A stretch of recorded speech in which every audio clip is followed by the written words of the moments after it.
Hey everybody, Gary here with Guitar Tricks, and in this lesson I want to share with you how you can play the changes of a blues progression, 1-4-5, using just a couple of intervals that really define the chord. So you can use this to actually play the chord progression, or you could add it to your solos to really outline the chord changes. So what I'm talking about is playing just the third and the minor seventh of each chord. So before I explain that, please go ahead and click subscribe so that you get all of the latest and greatest content from Guitar Tricks. And if you want to be notified of any new lesson, be sure to tap the bell and let us know in the comments what kind of lessons you'd like to see next on the channel. That's where we're always looking for ideas. All right, let's get into it. So let's say we have a standard blues in A. The chords that we use are called dominant seventh chords. So here we have A7, D7, and E7.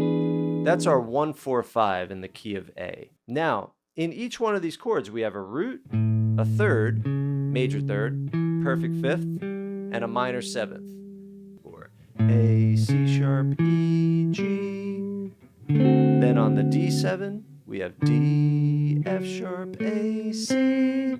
That's 1, 3, 5, minor 7. And then on the E, we have E, G sharp, B, C. That's 1, 3, 5, minor 7. Right? So we have those same intervals on all the chords. The intervals that we're going to focus on are the major third and the minor seventh, because these are the most colorful notes of the chord. They have the most tension between these two notes. Let's say on the A7, between the minor seventh G and the C sharp, the third, we have what's called a tritone, or a diminished fifth. It's a very tense sound, and that's really definitive of the sound of this chord. Right here's the whole chord, and here's that, just those two notes. You still feel like you hear the chord, right? Whereas if I just went, that wouldn't really sound like the chord. That's the root and the fifth. So the root and the fifth don't really have much color, but the third and the seventh, that's the sound, right? Okay, so the third and the seventh in the A7, they're right here.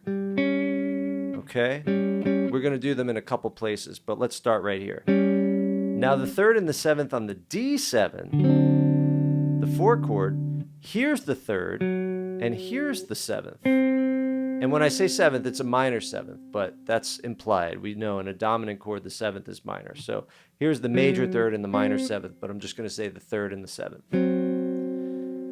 Now see how it's the same shape, but whereas this was the seventh and this was the third, now this is the third and this is the seventh. But I can literally just change chords by just going down a half step. And then for the 5 chord, it's right here, out of the E7. So here's the 1 chord, the 4 chord, the 5 chord.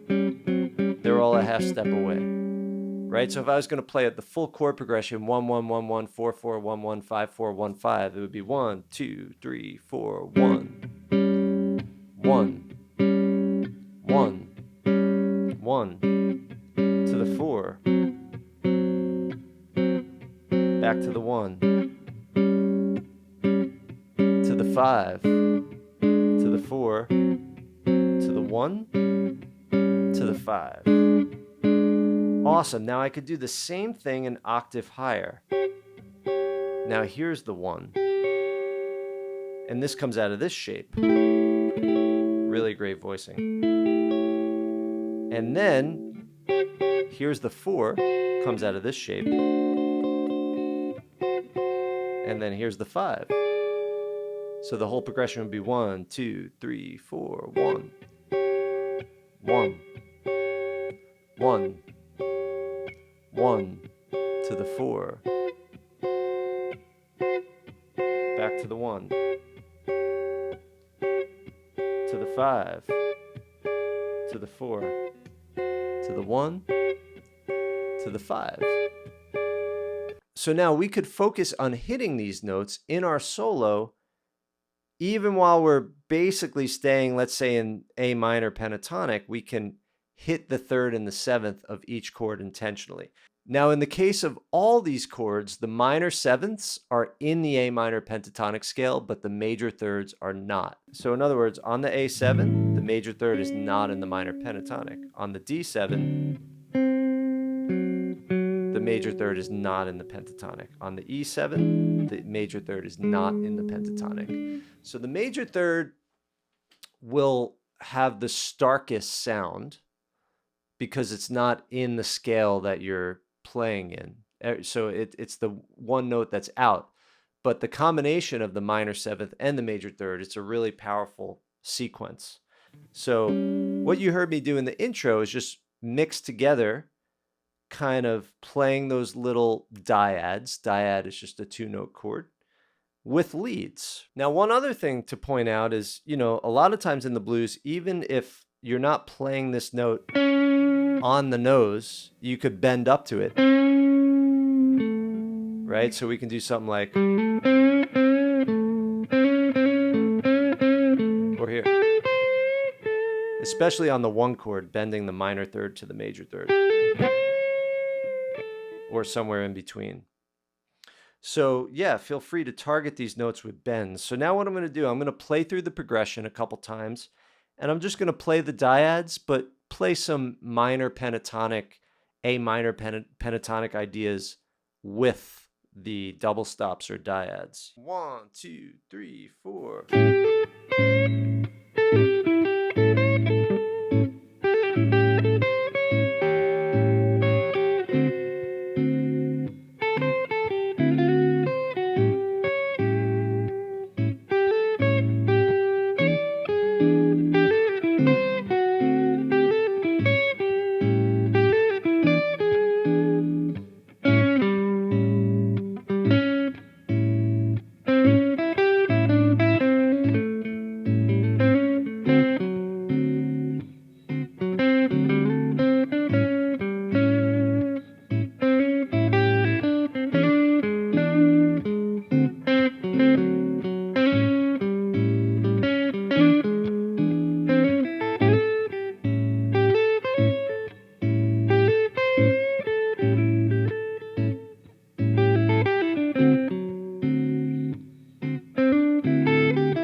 Right? So if you did that constantly, it would sound like, okay, we get it, like it's too much of a good thing, right? So this is just one of those things you could add to what you're doing. It doesn't have to become this thing that you do all the time, right? Just playing in minor pentatonic sounds great, but being able to leave to hit those key chord tones here and there really helps you outline the chord changes and lock in with the rhythm section. All right, everybody, I hope you found that lesson helpful. If you want to learn more about blues guitar in particular, there's a step-by-step sequential course at guitartricks.com, along with rock and country, and a library of high-quality song lessons with downloadable tab, multiple videos per lesson, backing tracks, all sorts of great stuff. Happy playing, and I'll see you next time.